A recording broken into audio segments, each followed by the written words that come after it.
Olá, irmãos e amigos, uma boa noite. Dando prosseguimento aqui à pregação da palavra de Deus, eu quero estar lendo aqui em Mateus, a partir do capítulo 12, do verso 46 em diante, do versículo 46 em diante, diz assim a palavra de Deus. Enquanto Jesus ainda falava ao seu povo, eis que a mãe e os irmãos dele estavam do lado de fora, procurando falar com ele. E alguém lhe disse, a sua mãe, tá errado isso aqui, tá? Essa tradução tá errada. Não é a sua mãe. Ninguém tá falando com uma terceira pessoa em oculto. Está se falando com a segunda pessoa no possessivo, né?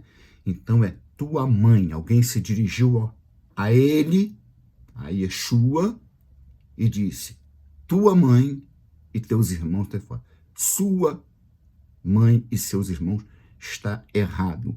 Porque poderia ser, daria-se margem para se fazer o seguinte questionamento. Quem está falando com quem? Se lembram, os católicos, com a questão de irmãos, eles usam uma palavra grega para relativizar o texto, dizendo que, nesse caso, só para comparação, amigos muito íntimos e primos eram chamados de irmãos. Portanto, Maria nunca teve outro filho a não ser de Jesus. Ela depois teve Jesus, voltou a ter ímen, nasceu ímen nela de novo e ela se tornou virgem. E ela morreu sem ter relações sexuais com ninguém para sustentar a doutrina da Imaculada Conceição e permanência da virgindade eterna. Então, esse tipo de relativismo se cria e ganha sustentação mais forte quando má traduções assim são feitas. A tradução correta não é a sua mãe, mas a tua mãe. Só para ficar claro aí como que detalhes minúsculos têm importância, tá bom? Os professores antigamente usavam até a figura da pedrinha na piscina, né? Você joga a pedrinha ali e as ondas vão, e aquilo vai crescendo e vai até a borda da piscina, por causa de um acontecimento, de um evento físico. Aqui no caso é gramatical, né? Desculpe. Vamos lá. A tua mãe e os teus irmãos estão lá fora e querem falar com o Senhor. Porém, Yeshua, né, Jesus, respondeu ao que lhe trouxe o aviso. Quem é minha mãe e quem são meus irmãos? E estendendo a mão aos discípulos, disse, eis minha mãe e meus irmãos. Portanto, aquele que fizer a vontade do meu Pai, de meu Pai Celeste, esse é meu irmão, minha irmã e minha mãe. Naquele mesmo dia, Jesus saiu de casa e se assentou à beira-mar, e grandes multidões se reuniram em volta dele, de modo que entrou num barco e se assentou. E toda a multidão estava em pé na praia. E de muitas coisas lhe falou por parábolas, dizendo, eis que o semeador saiu a semear. E, ao semear, uma parte da semente, é óbvio, né? Caiu à beira do caminho. E vindo as aves do céu a comeram. Outra parte caiu em solo rochoso, onde a terra era pouca. E logo nasceu, né? A semente germinou rápido, visto não ser profunda a terra. Saindo, porém, o sol a queimou, e porque não tinha raiz, secou. secou-se. Outra parte caiu entre espinhos, e os espinhos cresceram e sufocaram. Outra, enfim, caiu em boa terra, e deu fruto a 100, a 60 e a 30 por um. Quem tem ouvidos, ouça para ouvir. Corrigindo, quem tem ouvidos para ouvir, ouça. Eu li esse texto, é um texto introdutório, porque nos próximos vídeos nós vamos estar falando sobre um assunto mais um assunto de grande importância para nós, discípulos messiânicos, discípulos de Yeshua, chamado no mundo todo de Jesus, o Cristo, né? Mas na verdade é Yeshua, o Mashiach, ou Messias. É um assunto, serão vídeos de suma importância, pois trata de mais um assunto de grande relevância. E eu quis começar aqui falando sobre este momento em que o Senhor está em um certo lugar, né? Aí teríamos que voltar ao texto bem antes para entender melhor o contexto imediato. E eu não quis porque esse vídeo vai ser breve. E os outros também serão vídeos breves. Nós vamos estar tratando de assunto da decadência espiritual do povo de Deus, ou daqueles que se identificam, que se apresentam como povo de Deus. E entra aí uma questão muito conhecida pelo termo apostasia. Apostasia, nós vamos estar falando sobre isso. O que é isso, né? A Bíblia ensina isso? E o que é que ela ensina exatamente? Estaremos tratando desse assunto nos próximos vídeos. Aqui, introdutoriamente, nós lemos uma passagem em que Jesus está reunido em uma casa, em um lugar, e uma pessoa, provavelmente um homem, certamente um homem, chegou para ele e falou: olha, tua mãe está lá fora com os teus irmãos e querem te falar. E Jesus te responde de forma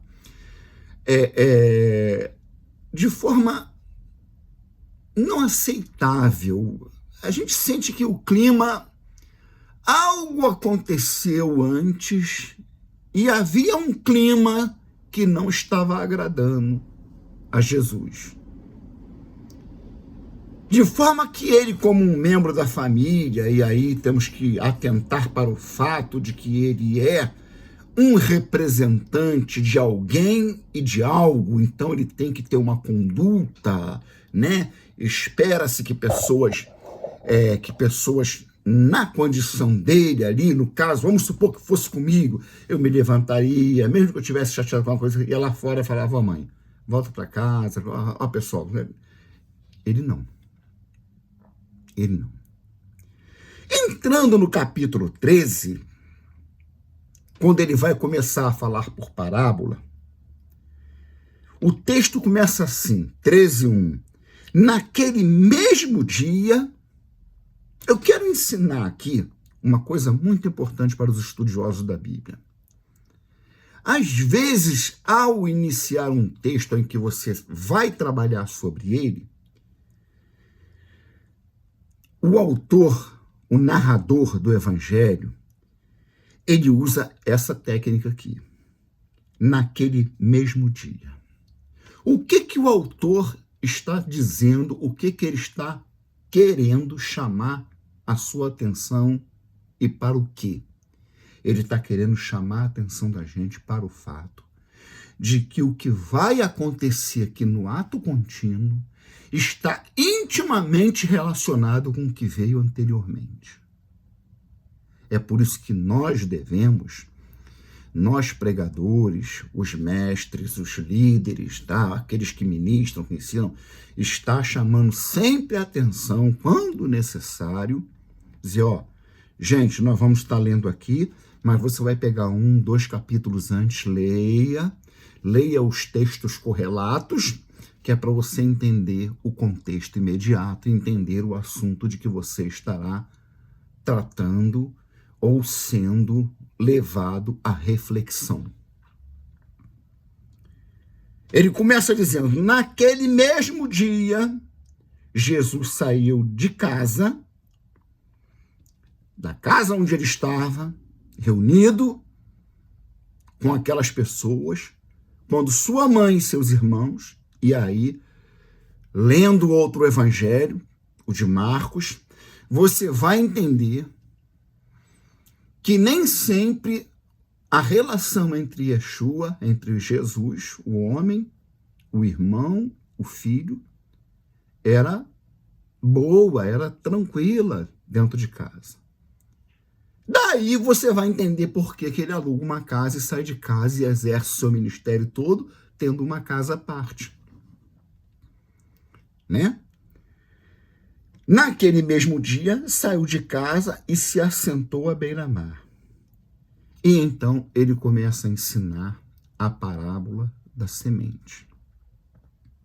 Nesse ensinamento, que é um ensinamento de altíssima relevância para os nossos dias, quando, conforme temos falado acho que posso me colocar como dezenas de outros vídeos, a Bíblia como escritura sagrada, a Bíblia como aquela que nós temos por a palavra de Deus, nunca sofreu tanto e diversos tipos de ataques como tem sofrido nesses dias. E vai ladeira abaixo. Vai de mal a pior isso aí. Vai de mal a pior isso aí. E ele continua dizendo: e eis que o semeador saiu a semear. E ao semear, uma parte da semente caiu à beira do caminho, a outra parte caiu no solo rochoso, a outra parte caiu entre os espinhos. Na continuidade, os discípulos se aproximam dele para perguntar: Senhor, o que quer dizer esse negócio de parábola, semente? O que quer dizer isso? Ensina para nós, mas por que o Senhor fala assim? Então vamos lá. Ao que Jesus respondeu, verso 11 de Mateus 13. Porque a vocês, os meus, será dado, a partir de agora, o conhecimento. Os que estão de fora ficarão nas trevas. Porque agora a revelação vem com endereço. Aqui eu estou colocando nas minhas palavras, tá? A revelação vem com endereço. Não tem mais esse negócio de pérolas para porco, não tem negócio de deitar comida santa, comida banquete para cão. Não tem mais isso, não. Os eleitos receberão a revelação e serão atraídos. Os demais ficarão aonde estão e aonde gostam de ficar, nas trevas. Mas vamos ver isso na palavra. Porque a vocês é dado conhecer os mistérios do reino dos céus. Mas aqueles, aqui olha, aqui um acraseado aqui, ó. Aqueles, isso não é concedido. Pois ao que tem, mais será dado, e terá em abundância. Mas ao que não tem, até o que tem lhe será tirado. Por isso falo com eles por meio de parábolas, porque vendo, não veem. Ouvindo, não ouvem, nem têm entendimento. Assim neles se cumpre a profecia de Isaías. Ouvindo vocês ouvirão, e de modo nenhum entenderão. Vendo vocês verão, e de modo nenhum perceberão. Porque o coração deste povo está endurecido, ouviram e com os ouvidos tapados, e fecharam os olhos para não acontecer que vejam com os olhos e ouçam com os ouvidos e entendam com o coração e se convertam e sejam por mim curados. Bem-aventurado, porém, são os olhos de vocês porque veem, e bem-aventurados são os ouvidos de vocês porque ouvem, pois em verdade lhes digo que muitos profetas e justos desejaram ver o que vocês estão vendo, mas não viram. Quiseram ver o que vocês estão ouvindo, mas não ouviram. Muitos antigos, disse o Senhor, tiveram revelações, tiveram visões, sonhos, e viram os meus dias em sonhos, e falaram, tomara que eu alcance esse tempo. Quem me dera estar lá naqueles dias. Quem me dera poder contemplar a face dele, ouvir o tom da sua voz nos meus ouvidos, receber no coração as palavras ditas pelo próprio Deus Todo-Poderoso, a fonte da vida e da sabedoria. Mas o tempo deles não era esse tempo. Vocês são privilegiados, Jesus está dizendo para ele. E ele segue, então, na explicação da parábola do semeador. Ouçam, portanto, o que significa a parábola do semeador. A todos os que ouvem a palavra do reino e não a compreendem, vem o maligno e arrebata o que lhe foi semeado no coração. Este é o que foi semeado à beira do caminho. Agora, uma chamada de atenção aí. Muito cuidado, muita atenção a essa passagem bíblica. Isso aqui é profundo. Isso aqui é profundo. Nunca se cumpriu tanto o que está dizendo profetizado aqui, como está se cumprindo nos nossos dias.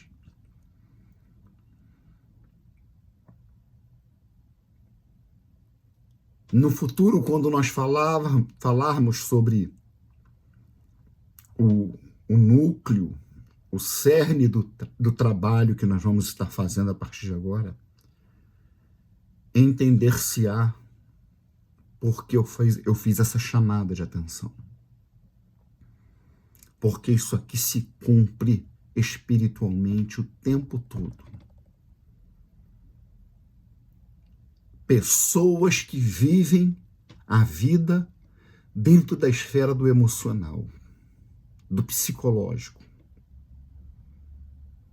A palavra de Deus para elas não passam de ditos românticos, religiosos, espirituais. Gente que usa muito tá amarrado, tá repreendido, mas não tem vida firme, não tem os pés firmados sobre a rocha. A palavra de Deus não tem raízes fortes, como tem que ser a raiz de uma grande árvore. Temos vivido tempos aqui no Rio de Janeiro e no Brasil de ventos que arrancam árvores. Mas aqui em casa, conversando com minha esposa, e às vezes, quando tenho tido oportunidade com outras pessoas, tenho falado, observe nas imagens do jornalismo a raiz da árvore. Não ficou um buraco de 2 metros. Uma árvore de mais de 7 metros de altura, ela tem que ter raízes, ela tem que possuir raízes enfincadas a 2, 3 metros de profundidade. Raízes de 4, 5, 7 metros de distância, passando além da sua copa. Uma árvore mal plantada, uma semente mal semeada, ela só serve para desastre, para causar desastre.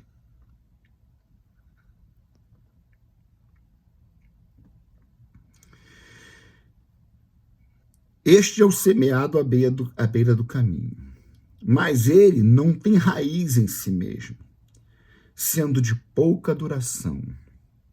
Quando chega a angústia ou a perseguição por causa da palavra, logo se escandaliza. O que foi semeado entre os espinhos é o que ouve a palavra, porém as preocupações deste mundo e a fascinação das riquezas sufocam a palavra e fica infrutífera. Mas que foi semeado em boa terra é o que ouve a palavra e a compreende. Este frutifica e produz a 100, a 60, a 30 por 1.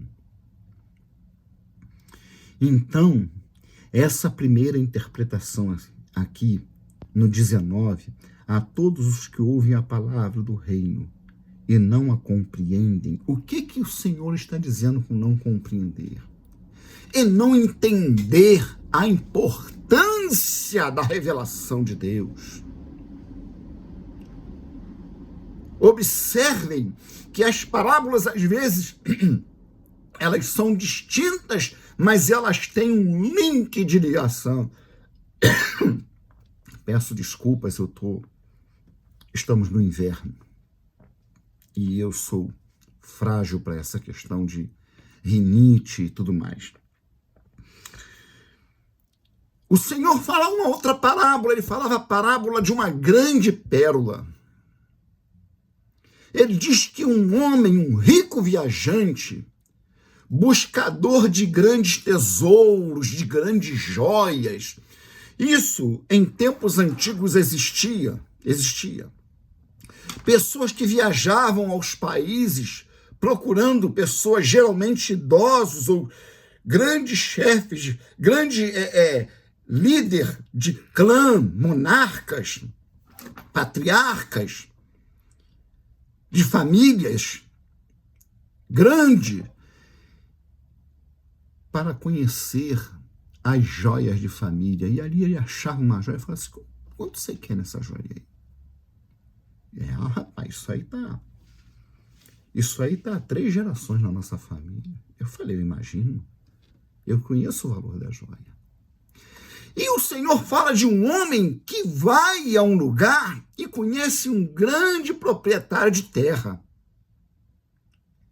E, examinando as terras desse homem, ele descobre uma pérola de grande valor. E o que ele faz? Ele compra a terra toda, ele faz uma proposta. Me permito aí a dar a ideia de que o terreno vale 5 milhões de reais. Te dou 8. Porque ele sabia o tesouro que tinha. E ele queria o tesouro. É alguém que tem noção, que sabe o valor das coisas de Deus, que sabe o valor da palavra, que sabe o valor do reino. E reconhece e dá o seu devido valor. Não está nas religiões, nas igrejas, por dinheiro, para conquistar números de dizimistas, de contribuintes, de ofertantes, para poder depois ter condições de comprar a sua Toyota, o seu BMW. Não está ali para criar impérios financeiros e ter até seu jatinho de 70, 90 milhões de dólares. Não.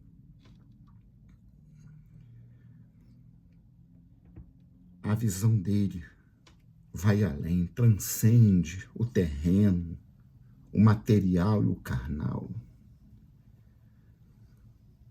Ele sabe do valor eterno do tesouro. E ele compra aquele terreno e adquire aquela pérola, porque de posse do terreno, tudo que está no terreno agora é dele. Assim, a pessoa que ouve a palavra de Deus e compreende e sabe o seu valor, ela faz com que essa palavra crie raízes profundas no seu coração. Quando o maligno chega, ele olha e ele sabe que ali ele só vai ter combate. Ele encontrou não apenas um religioso fogo de palha, não apenas um religioso da língua estranha do reteté, ele encontrou alguém que está totalmente revestido da armadura de Deus. Ele vai na mente desse homem e ele conta o capacete da salvação. Ele não tem como colocar dúvidas ali. É brabo ali, o negócio não é fácil, não. Ele vem com as lutas para combater, mas ele encontra o escudo da fé. Ele tenta com alguém trazer uma palavra de dissuasão, uma palavra que tente desvirtuar, mas ele encontra a espada do Espírito. E descobre, então, olhando para os seus pés, que eles estão calçados no Evangelho da paz, no Evangelho do Reino. Isso tudo está aqui, dentro do que nós lemos, dentro do que nós falamos, usando, inclusive, um texto paralelo, que é a parábola da grande pérola, a pérola de grande valor. Grande pérola não, a pérola de grande valor. Ela não precisa ser grande. O valor dela é que é grande. O valor intrínseco da joia, que é importante. A palavra de Deus é o maior tesouro que nós temos. Nós temos falado em outros vídeos sobre o ataque que ela tem sofrido. A falta de esmero, a falta de amor, a falta de temor ao fazer tradução. Aqui um detalhe. A diferença de sua para tua.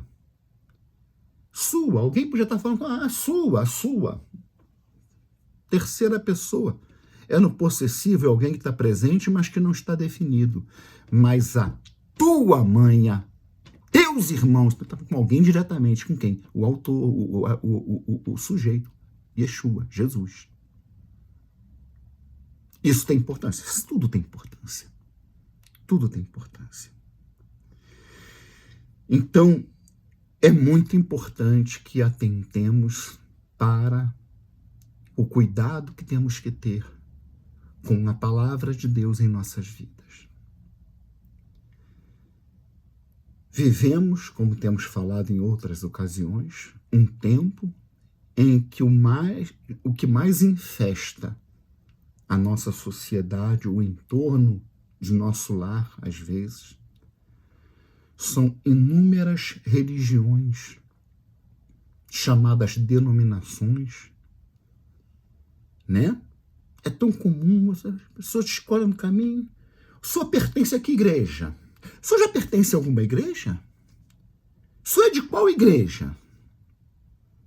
Até parece que o Senhor saiu criando igreja, chamou todo mundo e falou assim, tu vai criar essa, tu vai criar aquela.